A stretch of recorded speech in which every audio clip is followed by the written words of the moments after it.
P for promo में खुश आमदीद। जी तो व्यूअर्स, ड्रामा सीरियल प्यार के सदक़े की नई आने वाली एपिसोड होगी बहुत ही दिलचस्प, जिसमें आप देखेंगे कि अब्दुल्ला की बहन माजबी को ग्रो करने में है पेश। कभी तो वो माजबी को इंग्लिश के लफ्ज़ सिखाती है तो कभी बैठने उठने के एटिकेट्स, लेकिन अब के वो माजबी को सिखा रही है कि उसे अब्दुल्ला के करीब होना चाहिए, उससे रोमांटिक होना चाहिए ताकि उनके आपस के ताल्लुकात में गहरापन आए। अब माजबी अपने उस्ताद के सिखाने पर अब्दुल्ला के करीब होने की कोशिश करती है। वो बहुत तैयार होकर सज धज कर अब्दुल्ला के सामने जाती है और बहाने से अब्दुल्ला को कहती है कि मैं कैसी लग रही हूँ, जबकि अब्दुल्ला एज़ यूजुअल कोई ख़ास कमेंट नहीं देता। वो कहती है कि फ़िल्मों में हीरो और हीरोइन एक दूसरे के इतने करीब होते हैं और एक दूसरे का हाथ भी पकड़ लेते हैं, और माजबी अब्दुल्ला को कहती है कि आपने तो आज तक मेरा हाथ भी नहीं पकड़ा, जिस पर अब्दुल्ला थोड़ा शर्मा जाएगा। फिर माजबी किसी बात पर रोने लग जाती है तो अब्दुल्ला से रहा नहीं जाता। वो आगे बढ़कर माजबी को संभालता है और उसके आंसू पोंछता है अपने हाथ से।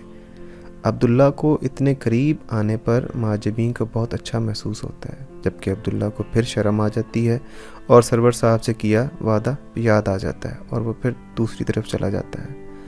उधर सरवर साहब हैं कि बेचैन ही हैं।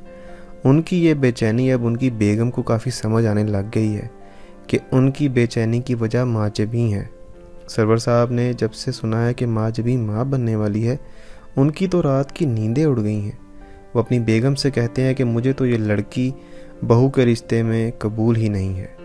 सरवर साहब की बेगम अब के खामोश नहीं रहती। वो कहती है, सरवर साहब थोड़ा होश करें कि अगर माजबी ने किसी के सामने अपना मुंह खोल दिया तो फिर हमें वाकई ये घर छोड़कर अपना कहीं और इंतज़ाम करना पड़ जाएगा। अपनी बेगम की ये बात सुनकर सरवर साहब की तो आंखें खुली की खुली रह जाती हैं। अब आपको क्या लगता है कि सरवर साहब की बेगम का इशारा सरवर साहब की उन बदतमीज़ियों की तरफ है जो वो चोरी छुपे माजबी से करते हैं, या किसी और तरफ है? आप कमेंट करके हमें अपनी कीमती राय से ज़रूर आगाह कीजिएगा। ड्रामों की दुनिया से बाखबर रहने के लिए पी फॉर प्रोमो को सब्सक्राइब करके हमारे साथ जुड़े रहिए। आपका शुक्रिया।